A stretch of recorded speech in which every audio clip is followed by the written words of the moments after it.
उनके बगल में हमारे बिहार सरकार के मंत्री श्री रामप्रीत पासवान जी हैं और पार्टी के प्रदेश के प्रवक्ता श्री प्रेम रंजन पटेल जी हैं और पार्टी के अनुसूचित जाति मोर्चा के प्रदेश के अध्यक्ष श्री अजीत चौधरी जी हैं। अब मैं सीधा आग्रह करता हूं अपने माननीय सदस्य माननीय विधायक श्री ललन पासवान जी से कि आपको संबोधित करें। माननीय ललन पासवान जी।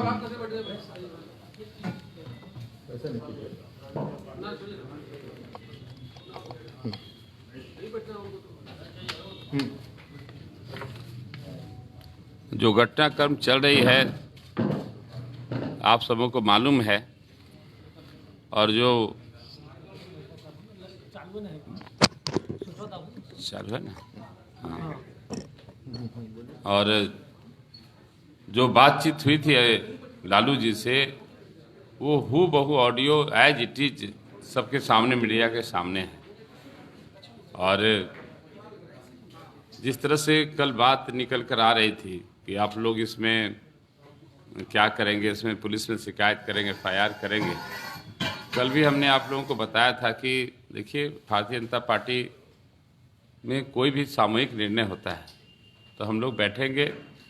कल अध्यक्ष का चुनाव था, वो सफल रहा और आरजेडी जो है अध्यक्ष के चुनाव में जो हम लोगों को गिराना चाह रहे थे, अध्यक्ष को गिराना चाह रहा, तो विफल हुए हैं, उनका षड्यंत्र फेल हुआ है।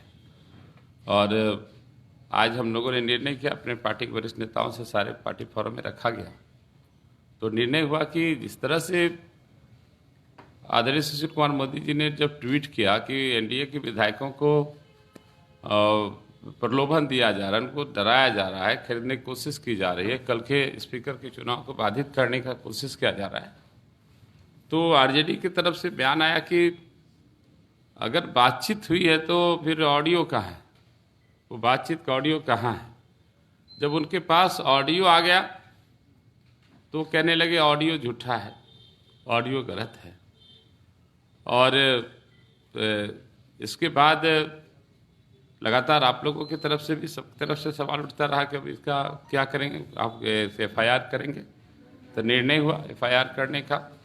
तो हम लोगों ने, चूँकि देखिए हम विधायक हैं और विधायक MLA जो होता है ना, जनता का सेवक है, पब्लिक सर्वेंट है, नौकर है जनता का। डेमोक्रेसी में जनता मालिक है और MLA MP नौकर है जनता का। और एक पब्लिक सर्वेंट को प्रलोभन देना, पब्लिक सर्वेंट को उसके अपने कर्तव्यों को नहीं करने के लिए प्रेरित करना, सदन से अब्सेंट होने के लिए प्रेरित करना, ये करप्शन में आता है। हमने प्रिवेंशन ऑफ करप्शन एक्ट के तहत हम निगरानी थाना पटना में हमने FIR दर्ज कराया है और उसके तहत कार्रवाई के लिए हम लोगों ने उनसे अनुरोध किया है और कानून पर पूरा भरोसा है और न्याय मिलेगा। मैं चूँकि कोई लॉ एक्सपर्ट नहीं हूँ, न्यायविद नहीं हूँ, जो मैं नहीं बता सकता कि इसकी क्या सज़ा होनी चाहिए। और आप लोग कृपया हमसे सवाल भी नहीं पूछेंगे कि इसके लिए क्या सज़ा चाहते हैं। जो विधि सम्मत हो, भारत के संविधान में जो हो वो निर्णय होगा, मुझे मंजूर होगा। बस मैं बहुत दुखी हूँ। आज लगातार उस दिन से आप लोगों ने वीडियो में सुना होगा कि जैसे ही वो मुझे बोलते हैं कि हमारे PA ने उठाया था, तो हमको मिला कि जैसे ही बोलते पासवान जी बहुत बहुत बधाई, मैं उनको प्रणाम करता हूँ। और अपने स्वभाव बस शिष्टाचार, मेरे विभिन्न दल के लोगों से अच्छी संबंध रही है, शिष्टाचार बस मैंने उनको चरण स्पर्श भी किया है। उन्होंने खुश रहने का आशीर्वाद भी दिया, लेकिन जैसे ही उन्होंने कहा कल स्पीकर को गिराना है, मदद करो, मंत्री बनाएंगे, आगे बढ़ाएंगे, कल स्पीकर अपना हो जाएगा, फिर सरकार बना लेंगे, ये करेंगे, मैं शॉक्ड हो गया। आप लोगों ने प्रत्यक्ष रूप से ऑडियो में देखा होगा, मैं शॉक्ड हो गया, पूरा मेरा एटीट्यूड, वॉइस पूरा बदल गया। और मुझे सबसे बड़ी दुख इस बात की है कि अगर देश में डेमोक्रेसी नहीं होता, लोकतंत्र नहीं होता, तो आज लालू प्रसाद जी को जानने वाला कोई नहीं होता। ललन पासवान जैसा गरीब, बिहार का सबसे गरीब MLA कैंडिडेट जिसका बैंक बैलेंस 928 रुपया, वो विधानसभा नहीं पहुंच पाता, बहुत लोग नहीं पहुंच पाते। आज वो व्यक्ति जो डेमोक्रेसी का उपज है, डेमोक्रेसी ने यहाँ तक पहुँचाया और इस तरह से डेमोक्रेसी के साथ खिलवाड़ कर रहा है, उस तरह से डेमोक्रेसी की हत्या कर रहे हैं, मुझे बहुत सदमा लगा। मैं आज भी बहुत दुखी हूँ और मैं क्या बताऊं कि मैं इतना दुखी हूं, शायद जीवन में मैं कभी इतना दुखी नहीं हुआ था। और मैं ये सब सोच लेकर नहीं आया था। मैं बहुत बीजेपी का एक बहुत साधारण कार्यकर्ता हूं, साधारण कार्यकर्ता रहना चाहता हूं। चुनाव में भी मैंने कहा था, मैं पहले भी कार्यकर्ता था, आज भी हूं, कल भी रहूंगा। आज फिर कहता हूं कि मैं आज भी कार्यकर्ता हूं, कल भी कार्यकर्ता ही रहना चाहता हूं। मैं ऐसा कार्यकर्ता हूं, अपनी इंजीनियरिंग की नौकरी छोड़ने के बाद मैं 20 साल से सामाजिक राजनीतिक जीवन में हूं, और मैं लोगों का वृद्धा पेंशन, विधवा पेंशन, प्रधानमंत्री आवास योजना, राशन कार्ड, लोगों का प्राइमरी हेल्थ सेंटर में ले जाके इलाज कराने से लेके एक छोटा छोटा काम करता हूं, जो एक वार्ड सदस्य, एक मुखिया का काम, वो भी करता हूं।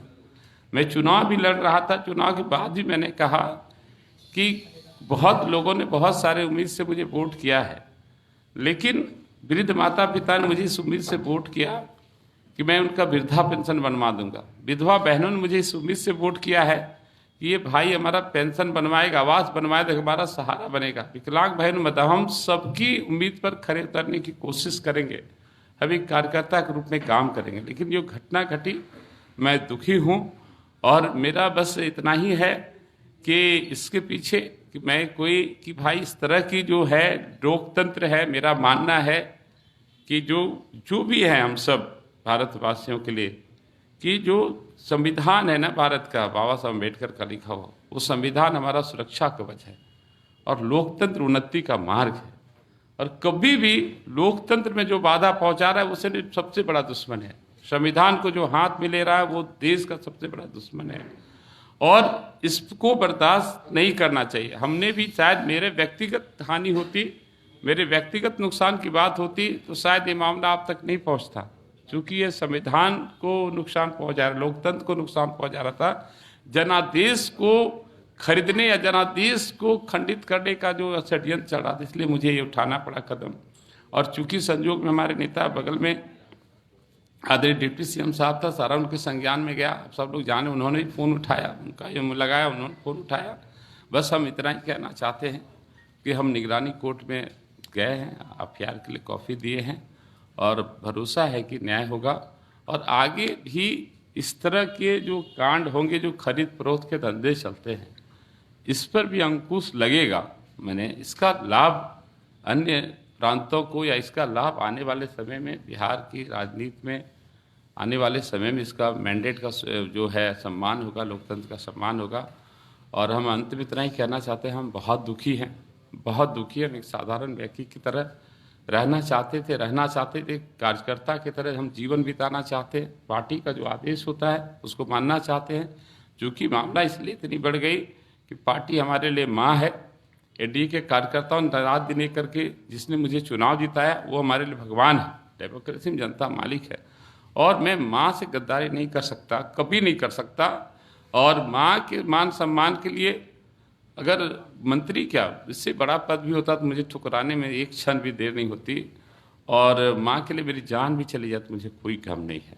पार्टी मेरे लिए माँ है, और मैं बहुत दुखी हूँ उस घटने से। और आज मैं आरजेडी के लोगों का जो मानसिकता है 15 साल सत्ता से बाहर रहने के बाद भी, कि चूंकि ललन पासवान गरीब है, जो अखबार में छपा है कि बिहार का सबसे गरीब कैंडिडेट है, बैंक बैलेंस 928 रुपया है, गरीब है, दलित है, अनुसूचित जाति से है, और जो परसेप्शन बना हुआ लोगों के दिमाग में कि ये दलित जो होते हैं, गरीब जो होते हैं, अनुसूचित जाति वर्ग के लोग जो बिकाऊ होते हैं, इसको खरीदा जा सकता है, बाजारू होता है।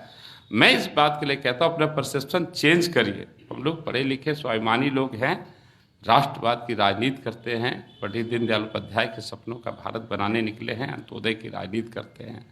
और हम लोग बस कार्यकर्ता ही रहना चाहते हैं। बाकी सब आप लोगों के बीच में है। बहुत बहुत धन्यवाद। दुखी किससे है ललन जी, आप देखना चाह रहे हैं किस बात से दुखी है? लालू जी से दुखी है, उसके साथ जो कोई घटना हुई उससे दुखी है, कितने दुखी? नहीं, हम दुखी हैं कि हम इतने बड़े व्यक्ति से, हम तय पता है, बहुत पहली बार विधायक बने हैं, और इस तरह की उम्मीद हम नहीं किए थे कि कोई आज भी एक दलित को, एक गरीब को बिकाऊ समझे, बाजारू समझे। आज भी दुख इस बात की है, इस डेमोक्रेसी ने क्या नहीं दिया लालू जी को, और आज भी डेमोक्रेसी को अपने रौंदना चाहते हैं। दुख है इस बात का। ऐसे ऐसे लोग अगर इस तरह के करेंगे तो फिर क्या होगा। दुख है इस बात का। और कोई सवाल? धन्यवाद।